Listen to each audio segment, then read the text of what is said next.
Welcome to kitchen spark. இன்றைக்கி நம்ம சேனலில் என்ன பார்க்க போகிறோன்னு கேட்டிங்கன்னா, கார கொழுக்கட்டை செய்யலாங்க. நாம் டெய்லி பார்த்திங்கன்னா இட்லி தோசை அந்த மாதிரி செஞ்சு நம்மளுக்கு போர் அடிச்சிருக்கும். நாம் இன்றைக்கி காலைல டிஃபனுக்கே பார்த்திங்கன்னா நம்ம கார கொழுக்கட்டை செய்யலாங்க. இதுக்கு சைடிஷே அவசியம் இல்லைங்க, அப்படியே சாப்பிட்லாம். ரொம்ப நல்லா டேஸ்ட்டாக இருக்குங்க. ஸோ இந்த கார கொழுக்கட்டை எப்படி செய்யலான்னு பார்க்கலாங்க. அதுக்கு முன்னாடி இன்னும் நீங்கள் நம்ம சேனலை சப்ஸ்கிரைப் பண்ணலைன்னா சப்ஸ்கிரைப் பண்ணிடுங்க. அப்படியே பக்கத்தில் இருக்கிற பெல் ஐக்கானை கிளிக் பண்ணி ஆளுங்கிற ஆப்ஷனை கொடுத்துருங்க. அப்போ தான் நம்ம போடுற வீடியோஸ் எல்லாமே உங்களுக்கு உடனுக்குடனே நோட்டிஃபிகேஷனில் வருங்க. வாங்க நாம் எப்படி கார கொழுக்கட்டை செய்யலான்னு பார்க்கலாம். அதுக்கு ஃபஸ்ட்டாக பார்த்திங்கன்னா நம்ம அரிசியில் தான் செய்ய போகிறோம். ஸோ அரிசியை வறுத்து எடுத்துக்கலாங்க. நல்லா வறுபடட்டும்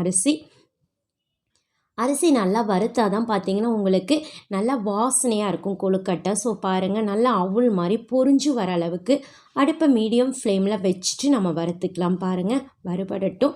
2 கப் ரைஸ் எடுத்துக்க போகிறேன் நான். 1 கப் ரைஸ் போட்டிருக்கோம், இன்னொரு கப் ரைஸையும் நான் வறுத்துக்கிறேன். பாருங்கள், வறுத்துட்டு ஆறுனதுக்கப்புறம் இந்த மாதிரி நம்ம அரைச்சிக்க போகிறோங்க. 2 கப் ரைஸ் எடுத்துருக்கோம், ஆறி வந்துருச்சு. இதை நம்ம நல்லா நைஸாக அரைச்சி எடுத்துக்கலாம். பாருங்கள், அரைச்சிக்கலாம். பாருங்கள், அரைச்சாச்சு. இப்போ நம்மளுக்கு மாவு ரெடி ஆயிடுச்சுங்க.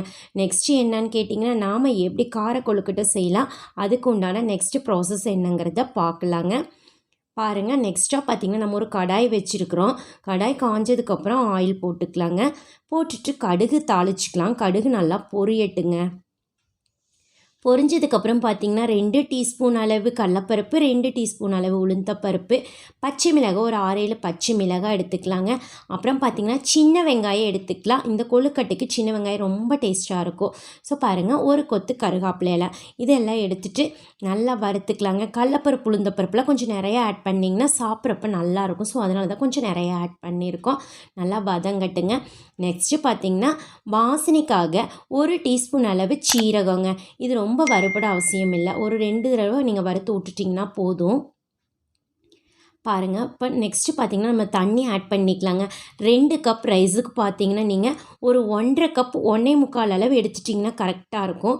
இப்போ நம்ம ரைஸுக்கு தேவையான அளவு உப்பும் ஆட் பண்ணிக்கலாங்க. ஆட் பண்ணிவிட்டு பாருங்கள், தண்ணி கொதிச்சு வந்துருச்சு.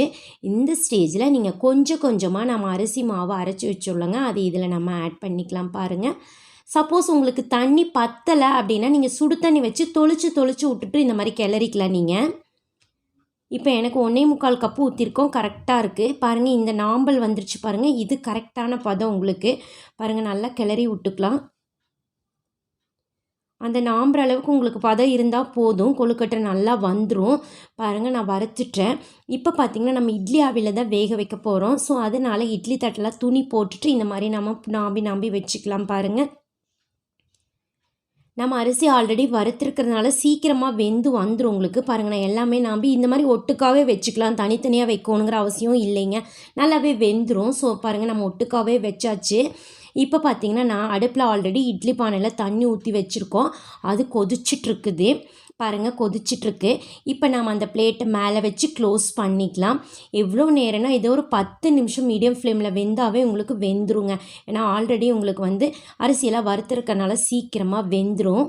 பாருங்கள், வாவ், நல்லா சூப்பராக நீக்கணுன்னு நல்லா வாசனையாக நம்மளுக்கு கொழுக்கட்டை ரெடி ஆகிடுச்சுங்க. கார கொழுக்கட்டை சாப்பிட்றதுக்கு அவ்வளோ டேஸ்ட்டாக இருக்குங்க.